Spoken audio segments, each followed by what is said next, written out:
आज हम लोग ऑब्जेक्टिव प्रश्न पर पुनः विचार करेंगे प्रश्न नंबर 9 से।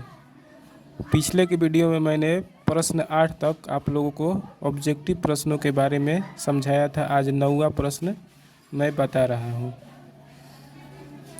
लगातार किसी दो संख्याओं का HCF मौसा कितना होता है। नौवां नंबर क्वेश्चन, लगातार किसी दो संख्याओं का मौसा कितना होता है। तो किसी भी लगातार दो संख्याओं का मौसा 1 होता है। ए नंबर सही है। जैसे कि देखिए 4 और 5। 4 और 5 लगातार की संख्याएं हैं, क्योंकि 4 के बाद 5 आता है। 4 के ठीक तुरंत बाद 5 आता है, और दोनों का जब HCF आप निकालिएगा तो 1 आएगा। कोई भी लगातार दो संख्याओं का मौसा 1 होता है। जैसे 100 के बाद 101 आता है, 100 के तुरंत बाद 101 आता है। दोनों का मौसा निकालिएगा तो 1 आएगा। इसी प्रकार किसी भी लगातार दो संख्याओं का मौसा 1 होगा। पहला का ए नंबर आंसर हो गया। अब 10वां क्वेश्चन देखिए, किन्हीं दो सम संख्याएं जो क्रमागत हो उनका मौसा कितना होगा। अर्थात किन्हीं दो क्रमागत सम संख्याओं का मौसा, मतलब किन्हीं दो लगातार सम संख्याओं का मौसा कितना होता है। तो 2 होता है। इसका आंसर बी हो जाएगा, क्योंकि हम कोई दो क्रमागत सम संख्याएं लेकर देख रहे हैं। हम ले लेते हैं 1 2 1 4, क्योंकि 2 के ठीक तुरंत बाद 4 आएगा। तो 2 और 4 क्रमागत सम संख्याएं कहा जाएगा। दोनों का HCF निकालने पर 2 आएगा। इसी प्रकार 14 के तुरंत बाद 16 आएगा। सम संख्याओं में दोनों का जब मौसा निकालिएगा तो 2 आएगा। तो आंसर हो गया बी। अब आगे की ओर बढ़ते हैं। 11 क्वेश्चन देखिए, क्या किन्हीं दो सम संख्याओं का मौसा 1 हो सकता है। तो कभी नहीं। Answer B. इसका आंसर बी। किसी भी दो सम संख्याओं का मौसा कभी 1 नहीं हो सकता है। तो इसका आंसर बी हो जाएगा। अब 12 नंबर क्वेश्चन देखिए, किन्हीं दो अभाज्य संख्याओं का HCF मौसा कितना होता है। तो ए नंबर सही है। ए नंबर में 1 दिया है तो 1 सही है। किन्हीं दो अभाज्य संख्याओं का मौसा हमेशा 1 होता है। इसका आंसर हो गया ए नंबर। जैसे कि हम 1 ले लेते हैं 2 और 1 ले लेते हैं 5। दोनों अभाज्य संख्याएं हैं। दोनों का जब मौसा आप निकालिएगा तो 1 आएगा। अब आगे की ओर बढ़ते हैं 13 नंबर क्वेश्चन में।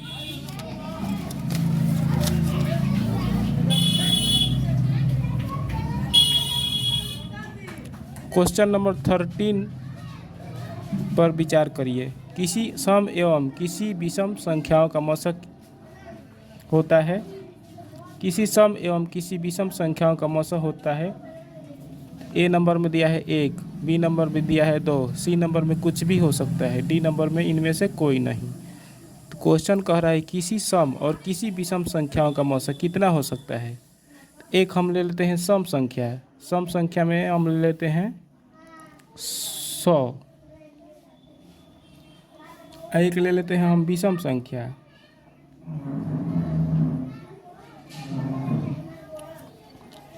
इसका आंसर सी नंबर होगा। आंसर में सी नंबर कुछ भी हो सकता है। जैसे हम लोग ले लेते हैं 25, एक ये हो गया विषम संख्या, और एक ले लेते हैं 100, ये हो गया सम संख्या। और दोनों का जब HCF आप निकालिएगा तो 25 आएगा।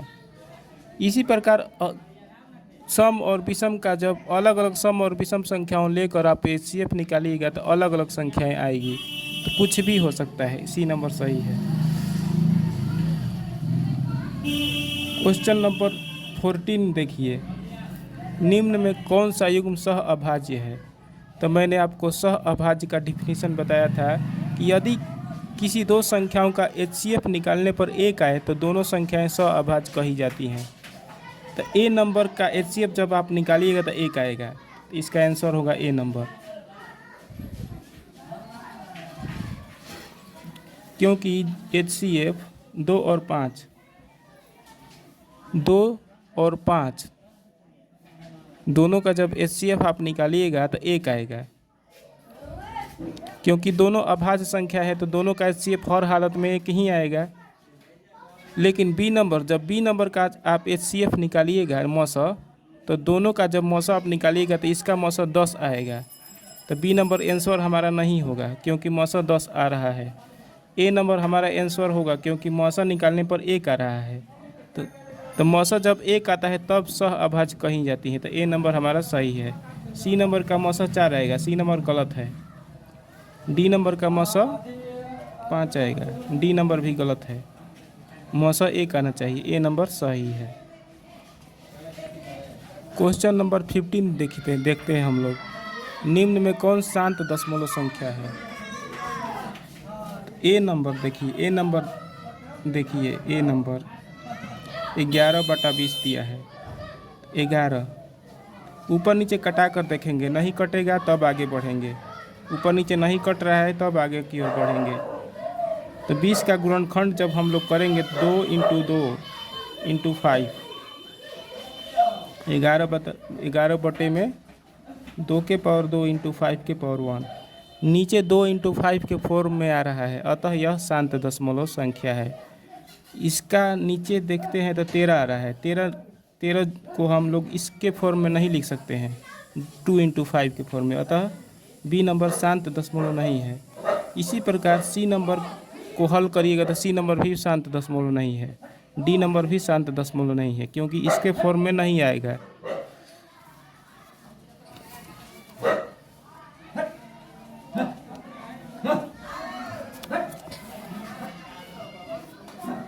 अगला क्वेश्चन देखते हैं। निम्न में कौन सा शांत दशमलव संख्या है? तो इसको भी चेक करेंगे कौन सा शांत दशमलव है। तो ए नंबर पहले चेक करते हैं, 11/30। ऊपर नीचे नहीं कट रहा है, अब आगे की ओर बढ़ेंगे। कटेगा तो कटा देंगे, नहीं कटेगा तो आगे बढ़ेंगे। 11 में हम लोग लिखेंगे, इसका गुणनखंड करेंगे 33 का, तो इस प्रकार करेंगे 2 × 3, 3 दूनी 6 हो गया और 6 × 5 = 30 होता है। इसका हर देखिए, हर नीचे वाला को हर कहते हैं। नीचे वाला का हर का रूप 2 × 3 × 5 है, न कि 2 × 5 के फॉर्म में है। इसका हर 2 × 5 के फॉर्म में नहीं है, 2 के पावर m × 5 के पावर n के फॉर्म में इसका हर नहीं है। इसके हर 2 × 5 तो है, लेकिन एक अतिरिक्त संख्या 3 से गुणा हुआ है, अतः यह शांत दशमलव संख्या नहीं है। ए नंबर गलत है। बी नंबर अब विचार करिए, 6/15। ऐसा सवाल को हल करने के लिए हम लोगों को बारी बारी से ऑप्शन से हल करना पड़ेगा, तब हमको आंसर का पता चलेगा। ऊपर नीचे पहले देखेंगे कट रहा है कि नहीं, ऊपर नीचे कट रहा है कि नहीं देखेंगे, तो ध्यान से देखने पर पता चलेगा कि 3 से ऊपर नीचे कट रहा है। 3 से कटा देंगे, 3 दूनी 6 और 3 × 5 = 15, 2/5 आ गया। अब 2/5 को हम इस प्रकार लिख सकते हैं, 5 के पावर 1 × 2 के पावर 0, क्योंकि 2 के पावर 0 1 होता है और 1 से 5 में गुणा करेंगे तो 5 आ जाएगा। तो इसका हर देखिए, इसका हर जो है 2 × 5 के फॉर्म में आ रहा है, अतः यह शांत दशमलव है। अतः बी नंबर जो है शांत दशमलव है। आंसर हमारा बी नंबर आ गया, आंसर बी नंबर सही है। अब 17वां क्वेश्चन पर विचार करिए। निम्न में कौन सी संख्या शांत दशमलव नहीं है अपितु अशांत आवर्ती है? वैसी संख्याओं को हमको सिलेक्ट करना है जो शांत दशमलव नहीं है बल्कि अशांत आवर्ती है। तो हम लोग चेक करेंगे बारी बारी से। मैंने पहले ही समझा दिया है कि ऐसे प्रश्न का उत्तर जानने के लिए, ढूंढने के लिए हम लोगों को ऑप्शन से बारी बारी से ऑप्शन को हल करना पड़ेगा। जब तक हमारा हल नहीं आ जाएगा तब तक हम बारी बारी से ऑप्शन उठाते रहेंगे और करते रहेंगे। हम लोग पहला ऑप्शन चेक कर रहे हैं, 33/15 कह रहा है कि कौन सी संख्या शांत दशमलव नहीं है, मतलब कि जिसका हर 2 × 5 के फॉर्म में नहीं आएगा, वह संख्या शांत दशमलव नहीं होगा। तो देखते हैं आ रहा है कि नहीं। 3 से कटाएंगे 11/3×5=15। इसको हम इस प्रकार लिख सकते हैं 5 × 2⁻0। 2⁻0 का मान 1 होता है। 5 में 1 से गुणा करिएगा तो 5 ही आएगा। तो ऐसा हम लोग लिख सकते हैं। तो ध्यान से देखने पर पता चलता है कि इसका हर 2 × 5 के फॉर्म में आ रहा है। अतः यह शांत दशमलव संख्या है, अशांत आवर्ती संख्या नहीं है। तो हमारा आंसर ए नंबर नहीं होगा, ए नंबर गलत है। अब बी नंबर देखेंगे। बी नंबर दिया है 11/15। ऊपर नीचे नहीं कटेगा। अब आगे की ओर बढ़ेंगे। 11/3×5=15। अब इसका हर देखिए 3 × 5 के फॉर्म में है, न कि 2 × 5 के फॉर्म में है। अतः यह शांत दशमलव संख्या नहीं है, बल्कि अशांत आवर्ती है। यह अशांत आवर्ती है। हमारा आंसर हो गया बी नंबर। बी नंबर अशांत आवर्ती है। अब क्वेश्चन नंबर 18वां देखते हैं। निम्न में कौन सी संख्या शांत दशमलव है? निम्न में कौन सी संख्या शांत दशमलव है? वैसी संख्या को हम लोगों को सिलेक्ट करना है जो शांत दशमलव है। तो इसको हल करने की आवश्यकता नहीं है। इसका क्लियर आंसर नीचे हल करके दे दिया है, क्योंकि 2 × 5 के गुणनफल के रूप में हमको हर दिखाई दे रहा है। अतः अलग से हमें इसको हल करने की आवश्यकता नहीं है। ए नंबर में दिया, ए नंबर का हर जो है 2⁻3 × 5⁻7 है। 2 × 5 के फॉर्म में है। अतः ए नंबर शांत दशमलव है। हमारा आंसर हो गया ए नंबर। आंसर हो गया ए नंबर, शांत दशमलव है, क्योंकि ए नंबर का हर नीचे वाला 2 × 5 के फॉर्म में है। 2⁻3 × 5⁻7 2 × 5 के फॉर्म में है। इसका हर जो है 2 × 5 के फॉर्म में है, लेकिन 3 से गुणा हो गया है। एक अतिरिक्त संख्या 3 से गुणा हो गया है। अतः यह शांत दशमलव नहीं है। ये भी 7 से गुणा हो गया है, शांत दशमलव नहीं है। इसमें भी 3 से गुणा हो गया है, शांत दशमलव नहीं है।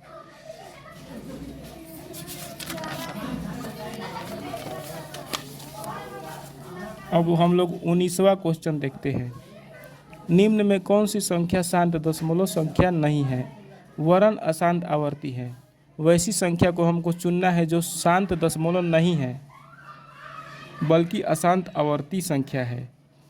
तो हम लोग वैसी संख्या को चुनेंगे जिसका हर 2 × 5 के फॉर्म में नहीं आ रहा होगा। वैसी संख्या क्या होगी? अशांत आवर्ती होगी। तो इसका हर 2 × 5 के फॉर्म में है। 2 × 5 है ना यहाँ पर, तो यह संख्या शांत दशमलव है। तो यह ए नंबर हमारा आंसर नहीं होगा। बी नंबर देखिए। बी नंबर का हर जो है 2 × 5 के फॉर्म में है।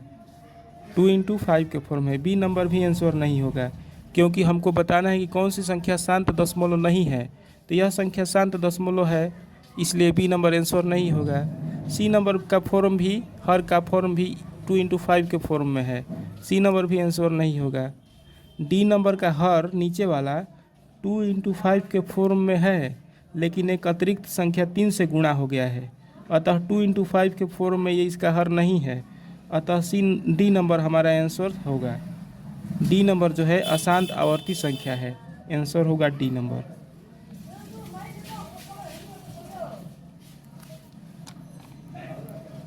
अब हम लोग 20वां नंबर क्वेश्चन पर विचार करेंगे। यूक्लिड विभाजन लेमा या एल्गोरिदम a = bq + r में r हो सकता है। यूक्लिड विभाजन लेमा या एल्गोरिदम a = bq + r, जहाँ a क्या है? भाज्य है। a को भाज्य कहते हैं, b को भाजक कहते हैं, q को भागफल कहते हैं और r को शेषफल कहते हैं। तो आप लोगों ने पिछली कक्षाओं में पढ़ा होगा कि शेषफल जो होता है हमेशा भाजक से छोटा होता है। शेषफल जो होता है, शेषफल भाजक से छोटा होता है और 0 से या तो बड़ा होता है या 0 के बराबर होता है। शेषफल कभी भी 0 से या तो बड़ा होता है या 0 के बराबर होता है और भाजक से छोटा होता है। शेषफल का फॉर्म इस प्रकार हमको मिलता है।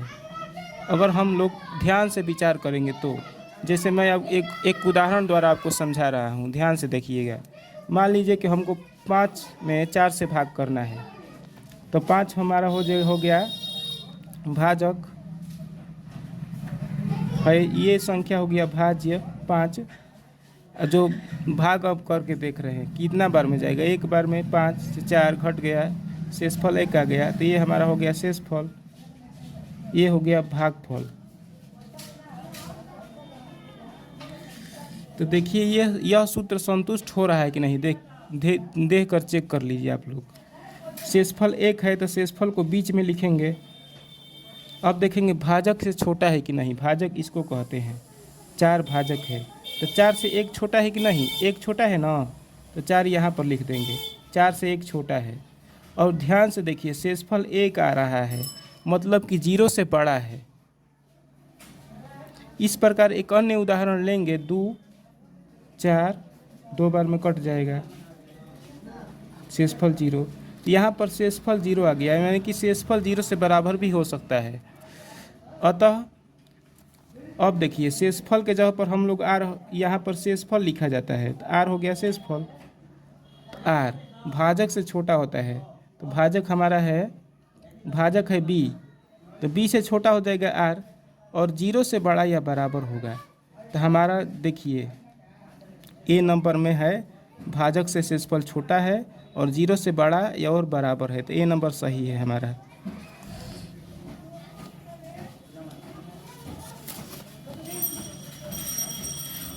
अब 21वां क्वेश्चन देखते हैं। यदि a बराबर बी क्यू प्लस आर हो तो निम्न में कौन सही है। तो मैंने बताया है कि आर शेषफल होता है, बी भाजक होता है, भाज्य होता है।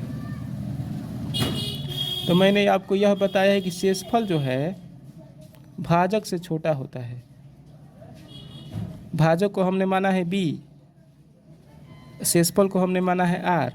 तो आर जो है बी से छोटा होगा, तो ए नंबर हमारा सही है, आर बी से छोटा है, तो आंसर हो गया हमारा ए नंबर। मैंने वैसा ही प्रश्न को अपने वीडियो में समावेश किया है जो कि लगभग प्रति वर्ष आजकल बोर्ड के परीक्षाओं में पूछे जा रहे हैं अथवा पूछे जा सकते हैं। ये सारे के सारे जो मैंने अपने वीडियो में क्वेश्चन को सिलेक्ट किया है, वे सारे के सारे बहुत ही महत्वपूर्ण क्वेश्चन हैं बोर्ड के परीक्षार्थियों को ध्यान में रखते हुए। अतः परीक्षार्थियों से निवेदन है और मित्रों से निवेदन है कि वे एक कॉपी नोटबुक लेकर, एक कलम लेकर इस सारे क्वेश्चन को उतार लें। इस वीडियो को बार बार रिमाइंड करके इस सारे क्वेश्चन को उतार लें और मेरे एक्सप्लेनेशन को ध्यान से सुने। ऐसा यदि वे करेंगे तो मैं यह दावे के साथ कह सकता हूं कि उनका ऑब्जेक्टिव में अच्छा से अच्छा मार्क्स आएगा। अतः उनसे निवेदन है कि वे सारे क्वेश्चन को एक कॉपी पर उतार लें और बार बार उनको समझें। यदि समझ में ना आए तो मेरे वीडियो को बार बार देख कर रिपीट करके देखते रहें और समझते रहें। आज मैं 21 क्वेश्चन को समझा कर रहने दे रहा हूँ। आज का मेरा वीडियो कैसा लगा यह ज़रूर बताइएगा। यदि अच्छा लगा हो तो लाइक एवं शेयर करिएगा, शेयर ज़रूर करिएगा, क्योंकि इस ज्ञान को मैं चाहता हूँ कि आप ज़्यादा से ज़्यादा जनसंख्या की ओर फैलाएं, ताकि ज़्यादा से ज़्यादा जनसंख्या, ज़्यादा से ज़्यादा छात्रगण इससे लाभ प्राप्त कर सके। इस शेयर करने में आपका 1 रुपया भी खर्च नहीं होगा। देखने में तो खर्च नहीं होगा ही, शेयर भी करिएगा तो आपका पैसा खर्च नहीं होगा, और शेयर करिएगा तो आपको पुण्य मिलेगा, क्योंकि ज़्यादा से ज़्यादा छात्रगण इससे लाभ प्राप्त कर सकेंगे। और मेरे चैनल को सब्सक्राइब करिएगा ताकि ज़्यादा से ज़्यादा मेरा वीडियो आपके पास तुरंत पहुंच सके, बिना किसी लाग लपेट के। धन्यवाद।